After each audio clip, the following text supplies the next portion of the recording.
আরে অরুণ ভাই, এত সকালে ব্যাগ গুছাই কোথায় যাচ্ছেন আপনি? হসপিটালে যাচ্ছি ভাবি, আপনারা বলতে ভুলে গেছি আমি না বাপ হইছি। এক মিনিট, আপনার ইচ্ছামের কারণে ভাবি 2 বছর আগে আপনারে ছাইরে চলে গেছে, তাইলে বাপ হইলেন কি করে? আসলে কি বলবো ভাবি, মাঝে মাঝে আমি না মাপ চাইতে যাইতাম।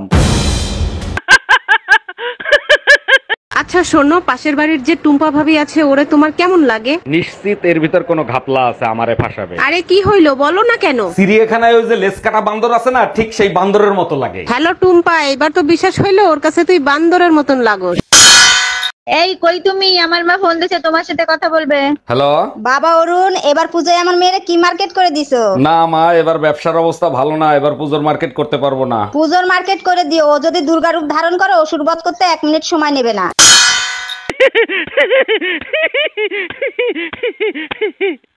এর আগে 3টা বিয়ে করছো, তারপর আমারে বিয়ে করছো, তারপরও নিজের নির্দোষ দাবি করো। না, আমি নির্দোষ দাবি করতেছি না।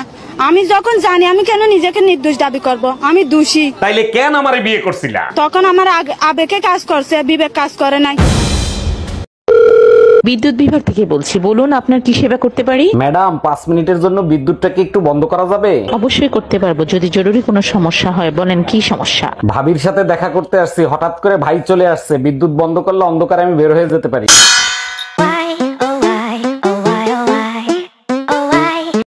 জাতটাই হলো কুত্তা স্বভাবের, মেয়ে দেখলেই ঝাঁপায় পড়ে। দেখো, আমি অন্য ছেলেদের মতো না, একটু সময় পাইলেই মোবাইলে গেম খেলি। ওই যে বলতে না বলতে কোন শাকচুন্নি ফোন দিছে, নাও ফোন তোলো। হ্যালো, ওয়ালাইকুম আসসালাম। নেন, আপনার মেয়ের সাথে কথা বলেন। তোমার ঢং দেখলে বাঁচি না। আত্মীয় স্বজন থাকতে হোটেলে উঠতে হবে কেন? কথায় আছে, আপনের থেকে পর ভালো, পরের থেকে জঙ্গল ভালো। আমি পুলিশের লোক, আপনাদের সম্পর্ক কি সেটা বলেন। আমরা স্বামী স্ত্রী। প্রমাণ না করতে পারলে 10,000 টাকা জরিমানা করব। আপনি একবার প্রমাণ করে দেন আমরা স্বামী স্ত্রী না, আমি আপনাকে 20,000 টাকা দেবো। এই জানো, পাশের বাড়ির ভাবি না প্রেগনেন্ট। বলো কি, এ তো খুব খুশির খবর। ভাই 2 বছর ধরে বিদেশ আর ভাবি প্রেগনেন্ট, এটা কোনো খুশির খবর হলো? আমার উপর চিল্লাচ্ছ কেন? আমি কিন্তু ভাবির বাড়ির আশেপাশেও যাই নাই। ঠাকুর ঘরে কে রে? আমি কলা খাই না।